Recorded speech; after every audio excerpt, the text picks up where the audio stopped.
Last lecture में हमने circle के टेंजेंट्स और नॉर्मल्स की इक्वेशंस कैसे मालूम की जाती हैं ये सीखा था। आज हम उन फार्मूलाई का इस्तेमाल करते हुए एक्सरसाइज 6.2 के क्वेश्चन 1 और क्वेश्चन 2 को सॉल्व करेंगे। और आज आपके लिए खुशी का दिन है कि आज आपको बहुत सारे क्वेश्चंस करने के लिए मिलेंगे। स्टार्ट करते हैं आज का लेक्चर। एक्सरसाइज 6.1 के अंदर क्वेश्चन नंबर 1 में write down equations of tangents and normals. Right करनी है हमने इक्वेशंस टेंजेंट्स की और नॉर्मल्स की। टू द सर्कल, सर्कल के लिए, कौन से सर्कल के लिए? क्वेश्चन 1 का पार्ट 2 है जिसमें सर्कल है हमारे पास 3x² + 3y² + 5x - 13y + 2 = 0। और किस पॉइंट के ऊपर? सर्कल के पॉइंट 1 और 10/3 के ऊपर। हमने लिखनी है सर्कल के टेंजेंट और नॉर्मल की इक्वेशंस। पार्ट 2 में हमें जो सर्कल दिया हुआ है उसकी equation 3x² + 3y² + 5x - 13y + 2 = 0 है। और जिस पॉइंट पर हमने इक्वेशन ऑफ टेंजेंट मालूम करनी है सर्कल के, वो पॉइंट हमें 1 और 10/3 दिया हुआ है। सर्कल के लिए इक्वेशन ऑफ टेंजेंट अगर हमने मालूम करनी हो और हमें सर्कल की इक्वेशन f(x, y) = 0 या y = fx शेप की दी गई हो, तो तरीका ये होता है कि सर्कल की इक्वेशन में से dy/dx मालूम करें। जिस पॉइंट पर हमने सर्कल की टेंजेंट लाइन की इक्वेशन मालूम करनी है, डेरिवेटिव में वो पॉइंट पुट करें तो हमें मिल जाएगी टेंजेंट लाइन की स्लोप। और पॉइंट स्लोप फार्मूले की मदद से हम टेंजेंट लाइन की इक्वेशन लिख सकते हैं। और नॉर्मल लाइन की इक्वेशन मालूम करने के लिए स्लोप हो जाएगी नॉर्मल लाइन की -1/m अगर m टेंजेंट लाइन की स्लोप है तो, और -1/m नॉर्मल लाइन की स्लोप लेते हुए और पॉइंट स्लोप फार्मूले से हम नॉर्मल लाइन की इक्वेशन मालूम कर सकते हैं। ये मेथड है टेंजेंट लाइन और नॉर्मल लाइन की इक्वेशंस मालूम करने का। इनके स्पेशल केसेस भी हैं, वो अगर ज़रूरत पेश आई तो देख लेंगे। फिलहाल यही हमारे पास जनरली मेथड है। सॉल्यूशन स्टार्ट करते हैं। सबसे पहले हमें क्या करना है? भला हमें सर्कल की इक्वेशन का डेरिवेटिव मालूम करना है। तो इस सर्कल की इक्वेशन को डिफरेंशिएट करने लगे हैं with respect to x। First term में 3x² में 3 कांस्टेंट है, x² का डेरिवेटिव 2x आएगा। और जब 2x को 3 से मल्टीप्लाई करेंगे तो वो हमारे पास 6x बन जाएगा। प्लस सेकंड टर्म में 3 कांस्टेंट है, y² का डेरिवेटिव 2y होगा, जो 3 के साथ मल्टीप्लाई होकर 6y हो जाएगा। और डेरिवेटिव चूंकि हम विद रिस्पेक्ट टू x मालूम कर रहे हैं तो फिर y का भी डेरिवेटिव लिखेंगे जो कि dy/dx होगा। 5x वाली टर्म में 5 कांस्टेंट है, x का डेरिवेटिव 1, तो 5 × 1 5 डेरिवेटिव आ गया। -13y में -13 कांस्टेंट है और y का डेरिवेटिव dy/dx। 2 का डेरिवेटिव 0 और राइट साइड में 0 का डेरिवेटिव भी 0। मालूम करना चाहते हैं dy/dx। क्या किया जाए? ये जो दो टर्म्स हैं 6y dy/dx और -13 dy/dx, इन दोनों टर्म्स में से dy/dx को कॉमन ले लेते हैं। dy/dx को कॉमन लेने से फर्स्ट टर्म में से 6y बचा और सेकंड टर्म में से -13 बचा। और ऐसा करते हैं, ये 6x राइट पर ले जाते हैं, माइनस का 6x हो गया। और क्या करें भला? थोड़ी सी और गड़बड़ करते हैं, थोड़ा सा और इधर का माल उधर ले जाते हैं। 5 को भी राइट साइड पर ले जाते हैं, 5 राइट पर आकर माइनस का 5 हो गया। तो dy/dx × 6y - 13 इक्वल आ गया -6x - 5 के। क्या मालूम करना है? dy/dx मालूम करना है। तो ये जो 6y - 13 है इसको भी राइट साइड पर ले जाएंगे। लेफ्ट साइड पे रह जाएगा dy/dx, राइट साइड पे -6x - 5 पहले से मौजूद है। और ये जो 6y - 13 लेफ्ट पे मल्टीप्लाई हो रहा है, जब ये राइट पर जाएगा तो डिवाइड हो जाएगा। 6y - 13 डिनोमिनेटर में आ गया। dy/dx हमने मालूम कर लिया है।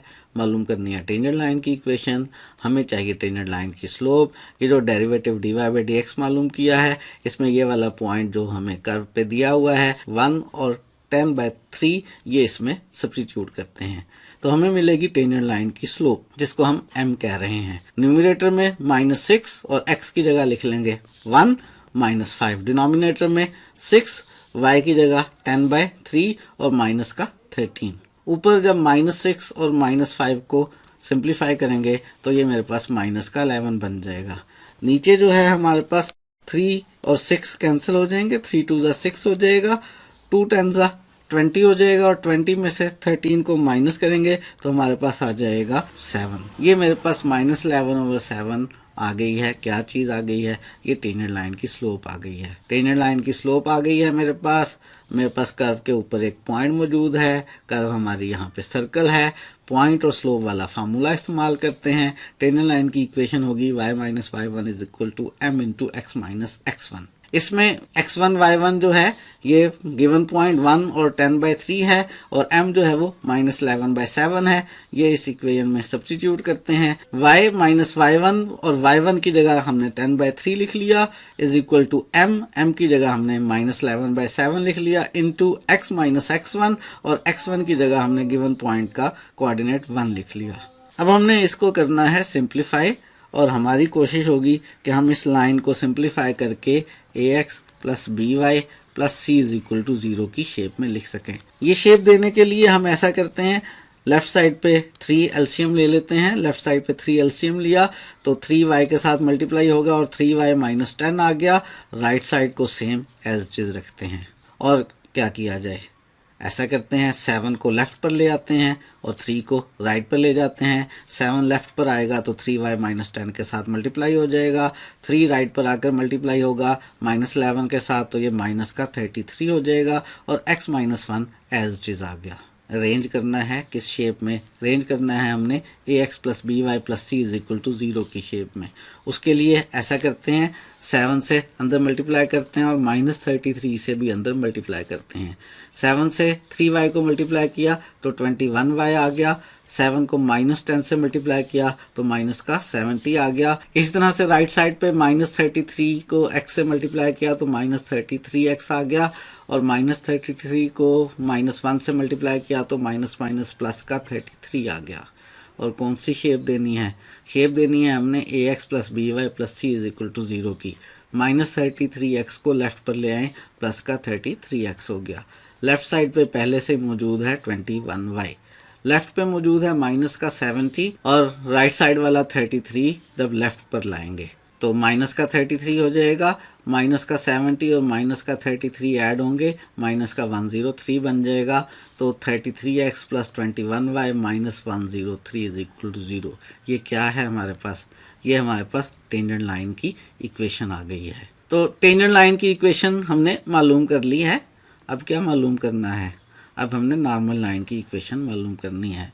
और अगर टेंजेंट लाइन की स्लोप m हो तो नॉर्मल लाइन की इक्वेशन का फार्मूला होता है y minus y1 is equal to -1/m into x minus x1। x1 y1 हमारे पास वही कर्व के ऊपर पॉइंट 1 और 10/3 है। m हमारे पास वही जो हम पहले कैलकुलेट कर चुके हैं -11/7 है। ये इस इक्वेशन में सब्स्टिट्यूट करते हैं और इसको भी तरतीब देते हैं, इसका भी थोड़ा सा मेकअप करते हैं। और कौन सी तरतीब देते हैं? इसको भी वही तरतीब देते हैं हम कि हम इसको अरेंज करेंगे किस शेप में? पहले x वाली टर्म, फिर y वाली टर्म और फिर कांस्टेंट टर्म और इक्वल्स टू 0 की शेप में।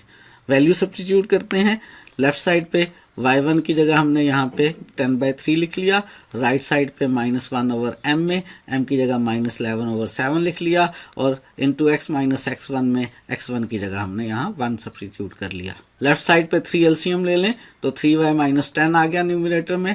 राइट साइड पे ये माइनस प्लस हो जाएंगे, 7 ऊपर आ जाएगा और 11 नीचे आ जाएगा और साथ में x माइनस 1 आ गया। फ्रैक्शंस ख़त्म करनी है। जो इस ज़िंदगी में अच्छा ना लगे उसे ख़त्म कर दें और फ्रैक्शंस बिल्कुल भी अच्छी नहीं लगती हैं, फ्रैक्शंस को ख़त्म कर देते हैं। राइट साइड वाला 11 जो नीचे है लेफ़्ट पे आके 3y माइनस 10 के साथ मल्टीप्लाई हो जाएगा और लेफ़्ट साइड पे जो डिनोमिनेटर में 3 है वो राइट साइड पे 7 के साथ मल्टीप्लाई होकर 21 हो जाएगा और राइट साइड पे x माइनस 1 भी है। 11 से अंदर मल्टीप्लाई कर लें, 11 को 3y से मल्टीप्लाई करेंगे तो 33y हो जाएगा। 11 को -10 से मल्टीप्लाई करेंगे तो -110 हो जाएगा। इस तरह राइट साइड पे 21 को x से मल्टीप्लाई करेंगे तो 21x हो जाएगा और 21 को 1 से मल्टीप्लाई करेंगे माइनस के तो माइनस का 21 हो जाएगा। अरेंज करना है हमने किस शेप में? पहले x की टर्म होनी चाहिए, राइट साइड पे x की टर्म प्लस की है वही लिख लेते हैं 21x। लेफ़्ट साइड वाला 33y राइट साइड पर ले जाते हैं, माइनस का 33y हो गया। राइट साइड पे माइनस का 21 मौजूद है, लेफ़्ट साइड वाला माइनस का 110 राइट साइड पर लेकर जाएंगे तो प्लस का 110 हो जाएगा और इक्वल टू हमारे पास राइट पे 0 रह जाएगा। लेफ़्ट वाली टर्म्स राइट पर ले गए हैं और लेफ़्ट पे 0 रह जाएगा, लेकिन लेफ़्ट वाले 0 को हमने राइट पर लिख लिया है, तो राइट पर हमारे पास 0 आ गया। अब क्या सिंप्लीफिकेशन बाकी रह गई है, 21x माइनस 33y तो एज इट इज़, माइनस के 21 और प्लस के 110 को जब हम प्लस माइनस करेंगे तो हमारे पास ये बन जाएगा 89। तो यहाँ पे प्लस का 89 इज इक्वल टू 0। ये सॉल्व होकर आ गई है हमारे पास नॉर्मल लाइन की इक्वेशन। हमें एक सर्कल दिया हुआ था, सर्कल के ऊपर एक पॉइंट दिया हुआ था, हमने सर्कल की इक्वेशन ऑफ टेंजेंट लाइन भी मालूम कर ली और सर्कल की इक्वेशन ऑफ नॉर्मल लाइन भी मालूम कर ली उस गिवन पॉइंट के ऊपर। बिल्कुल सेम लाइंस पे इसी तरह से क्वेश्चन नंबर 1 का पार्ट 1 है। ये क्वेश्चन आपका हुआ। आपने ज़िंदगी में मायूस नहीं होना है, आप अकेले नहीं हैं, ये क्वेश्चन भी आपका है। इस क्वेश्चन को आप खुद सॉल्व करेंगे। अगर सॉल्व करने में कोई प्रॉब्लम फील करें तो हमारे व्हाट्सएप का नंबर डिस्क्रिप्शन में मौजूद है, आप हमसे रब्ता करके पूछ सकते हैं। क्या ख्याल है, आज के लिए इतना ही काफ़ी है? नहीं, अभी ज़रा थोड़ा सा है, थोड़ा सा काम मज़ीद कर लेते हैं। हमारे पास एक और क्वेश्चन है एक्सरसाइज 6.1 में। क्वेश्चन नंबर 2 है, राइट डाउन करनी है equations of tangents and normal. Normal और टेंजेंट्स की इक्वेशंस को हमने राइट डाउन करना है। किसके लिए? सर्कल के लिए। कौन से सर्कल के लिए? इस सर्कल के लिए जिसकी इक्वेशन है 4x² + 4y² - 16x + 24y - 117 = 0। किस पॉइंट पर करनी है? At the point on the circle. Circle के ऊपर उस पॉइंट के लिए जिसका एब्सिसा -4 है। सर्कल के ऊपर एक पॉइंट है, उस पॉइंट का एब्सिसा -4 है। हमने इस सर्कल के उस पॉइंट के ऊपर जिसका एब्सिसा -4 है इक्वेशंस ऑफ टेंजेंट्स और नॉर्मल जो हैं वो मालूम करनी है। याद है किसी पॉइंट के लिए एब्सिसा किसको कहते हैं? जब हम एक पॉइंट की बात करते हैं तो उसमें 2 कोऑर्डिनेट्स होते हैं, x और y। जो x कोऑर्डिनेट होता है इसके लिए वर्ड एब्सिसा इस्तेमाल होता है, और जो y कोऑर्डिनेट होता है हम चैप्टर 4 में पढ़ चुके हैं, इसके लिए वर्ड ऑर्डिनेट इस्तेमाल होता है। तो हमें सर्कल के जिस पॉइंट के ऊपर इक्वेशन ऑफ टेंजेंट और नॉर्मल मालूम करनी है उस पॉइंट का एब्सिसा यानी x कोऑर्डिनेट मालूम है। हमें पॉइंट का x कोऑर्डिनेट मालूम है, वो -4 है। पॉइंट का y कोऑर्डिनेट क्या है वो हमें नहीं मालूम। हमें इक्वेशन ऑफ टेंजेंट और इक्वेशन ऑफ नॉर्मल मालूम करनी आती हैं जब हमें पॉइंट x1 y1 मालूम हो। यहाँ पे हमें पॉइंट का x1 मालूम है, y1 मालूम नहीं है। जब तक y1 मालूम नहीं होगा हम इक्वेशन ऑफ टेंजेंट और इक्वेशन ऑफ नॉर्मल नहीं मालूम कर सकते हैं। इक्वेशन ऑफ टेंजेंट और नॉर्मल मालूम करने का तरीका आपको मालूम है। उसमें हमें पॉइंट x1 y1 दोनों मालूम होने चाहिए। x मालूम है, y नहीं मालूम पॉइंट का। क्या करें? पॉइंट कहाँ पर है? वो पॉइंट जिसके ऊपर हमने टेंजेंट और नॉर्मल मालूम करने हैं वो पॉइंट इस सर्कल पर है। तो उस पॉइंट को इस सर्कल की इक्वेशन को सेटिस्फाई करना चाहिए। x कोऑर्डिनेट हमें मालूम है, x कोऑर्डिनेट इस इक्वेशन में पुट कर लेते हैं, y कोऑर्डिनेट मालूम हो जाएगा। और जब हमें y कोऑर्डिनेट मालूम हो जाएगा तो पॉइंट और स्लोप वाला ये तरीका इस्तेमाल करेंगे जिसकी मदद से हमने क्वेश्चन 1 सॉल्व किया है और क्वेश्चन 2 भी हम आसानी से सॉल्व कर सकेंगे। तो सबसे पहले हम जिस पॉइंट के ऊपर हमने इक्वेशन ऑफ टेंजेंट और नॉर्मल मालूम करनी है, जिसका हमें क्वेश्चन में x कोऑर्डिनेट दिया हुआ है, y कोऑर्डिनेट मालूम करते हैं। ये x कोऑर्डिनेट जो -4 है इसको सर्कल की इक्वेशन में सब्स्टिट्यूट कर लेते हैं। पुट कर रहे हैं x की जगह -4 इस सर्कल की इक्वेशन में। जब x की जगह -4 पुट करेंगे तो 4 इंटू यहाँ पे x की जगह -4 लिखेंगे, -4 का स्क्वायर जो कि 16 हो जाएगा, प्लस 4y² हमारे पास एज इट इज आ जाएगा। -16x में -16 और x की जगह -4 लिख लेंगे, प्लस का 24y और माइनस का 117 एज इट इज आ गया। मेरे पास एक y में क्वाड्रेटिक इक्वेशन बन गई है। अगर मेरे पास y में एक क्वाड्रेटिक इक्वेशन बन गई है तो इस इक्वेशन को सॉल्व करेंगे और इसमें से y की वैल्यू मालूम करेंगे। जब y की वैल्यू मालूम करेंगे तो हमारे पास y की 2 वैल्यूज़ आ सकती हैं। क्वाड्रेटिक इक्वेशन को सॉल्व करके आपको याद होगा एक रूट भी आ सकता है, 2 रूट भी आ सकते हैं और हो सकता है कोई रूट भी ना आए। अगर कोई रूट भी ना आया यानी y इमेजिनरी निकल आए तो इसका मतलब होगा असल में क्वेश्चन गलत है, कोई भी ऐसा पॉइंट इस सर्कल पर मौजूद ही नहीं है जिसका एब्सिसा -4 हो, तो फिर हम इक्वेशन ऑफ टेंजेंट और नॉर्मल नहीं निकाल सकेंगे। अगर y की एक वैल्यू आई तो हमारे पास एक पॉइंट आ जाएगा, उस पॉइंट पे टेंजेंट और नॉर्मल निकाल लेंगे, और अगर y की दो वैल्यूज़ आ गई तो हमारे पास इस तरह के दो पॉइंट्स बन जाएंगे, दोनों में x की वैल्यू -4 होगी और y की जो दो वैल्यूज़ आएंगी हमारे पास उनकी मदद से दो पॉइंट्स बन जाएंगे और दोनों पॉइंट्स पर हम इक्वेशन ऑफ टेंजेंट और नॉर्मल मालूम करेंगे। तो क्वेश्चन की लेंथ थोड़ी सी बढ़ गई है, क्वेश्चन में काम थोड़ा सा बढ़ गया है। जब पॉइंट आ जाएगा तो उसके बाद का प्रोसेस वही होगा। अब आप दुआ मांग सकते हैं कि या अल्लाह इसमें कोई भी पॉइंट ना आए, हमारा काम जल्दी से ख़त्म हो जाएगा, या आप दुआ मांग सकते हैं कि एक ही पॉइंट आए, यानी एक ही पॉइंट पर हमें इक्वेशन ऑफ टेंजेंट और नॉर्मल मालूम करनी पड़ेगी। लेकिन अगर दो पॉइंट आ गए, सारी दुआएं आपकी रायगा गई, तो फिर आपको दो इक्वेशंस ऑफ टेंजेंट्स और दो इक्वेशंस ऑफ नॉर्मल्स मालूम करने पड़ेंगे। देखते हैं क्या होता है। इस क्वाड्रेटिक इक्वेशन को सॉल्व करना चाहते हैं।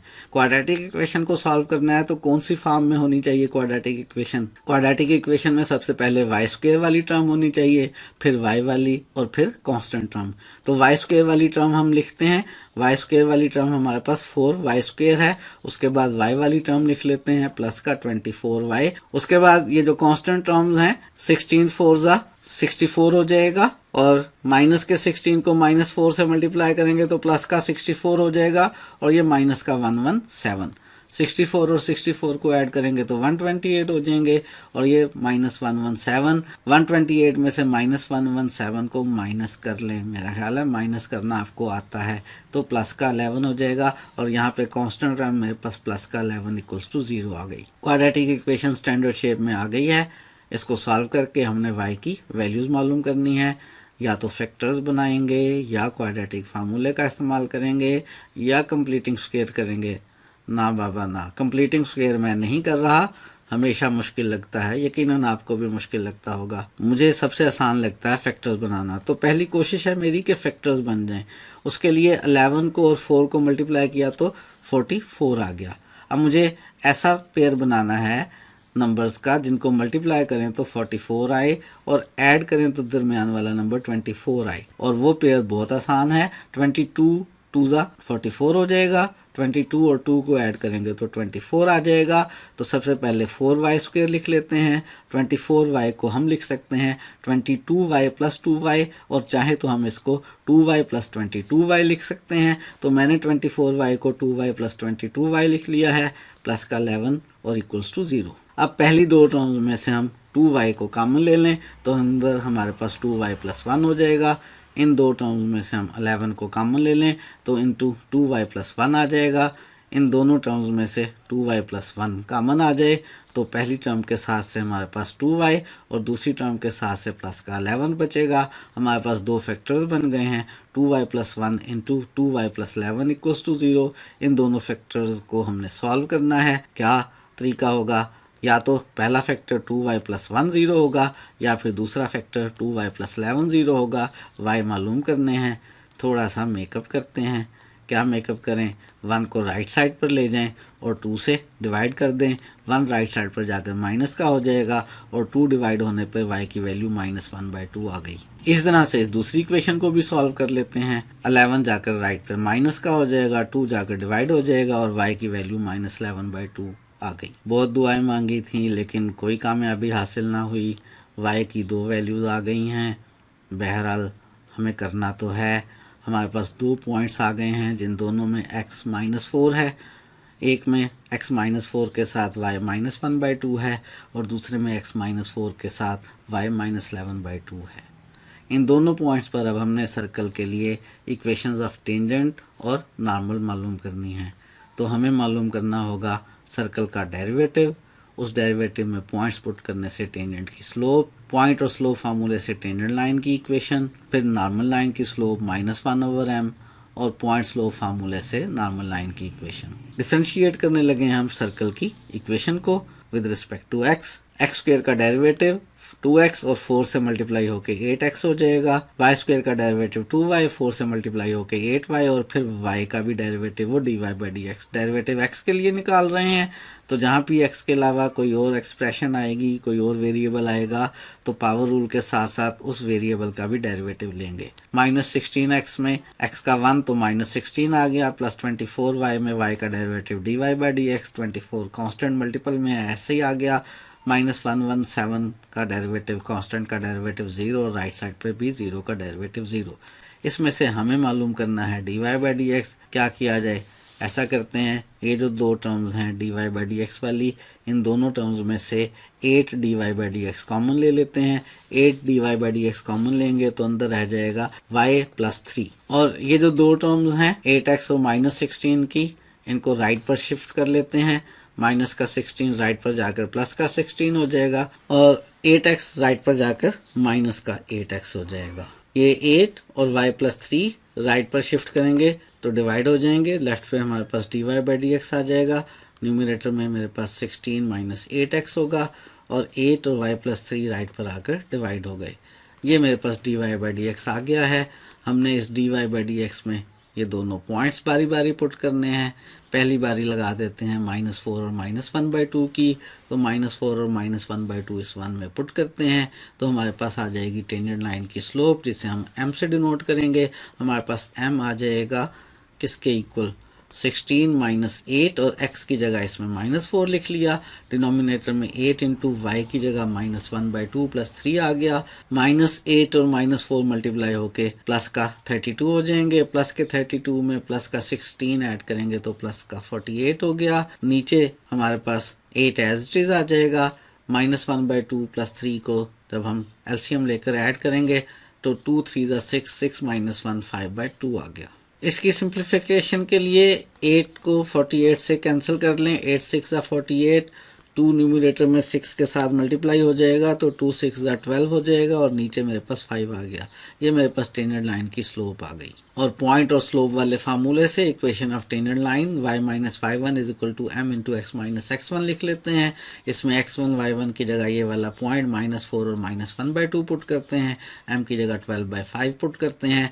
y - y1 की जगह हमने यहाँ पे -1/2 लिख लिया, = m की जगह 12/5 और इंटू x - x1, और x1 की जगह -4। लेफ्ट साइड पे 2 एलसीएम ले लें तो ऊपर 2y और ये माइनस प्लस 1 आ गया। राइट साइड पे 12/5 एज इट इज, और ये वाला माइनस प्लस हो गया, x + 4 हो गया। 5 लेफ्ट पर आकर मल्टीप्लाई हो जाएगा, 5 × 2y + 1 हो गया। 2 जो इधर डिवाइड हो रहा है राइट पर जाकर 12 से मल्टीप्लाई होगा तो 24 हो गया, इंटू x + 4। 5 से अंदर मल्टीप्लाई कर लें तो 10y + 5 आ गया हमारे पास, और 24 से अंदर मल्टीप्लाई कर लें तो 24x आ गया, और प्लस का 96 आ गया।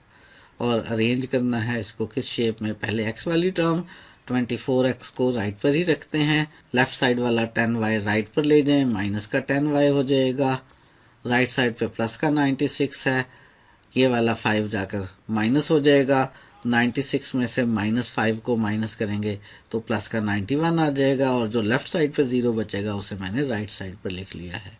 ये क्या आ गई है, ये मेरे पास टेंजेंट लाइन की इक्वेशन आ गई है। ये हमने गिवन सर्कल के ऊपर टेंजेंट लाइन की इक्वेशन मालूम कर ली है।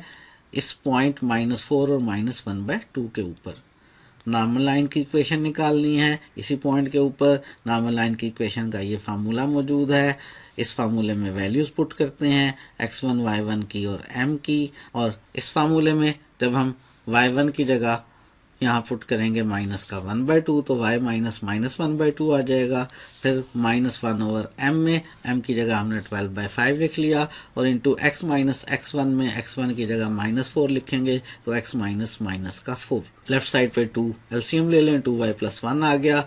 राइट साइड पे -5 ऊपर आ जाएगा, 12 नीचे आ जाएगा, और ये माइनस प्लस x + 4 बन जाएगा। इस दफ़ा राइट वाला जो 12 है वो लेफ़्ट पे आकर मल्टीप्लाई हो जाएगा, और लेफ़्ट वाले 2 को राइट पर नहीं लेकर जा रहा।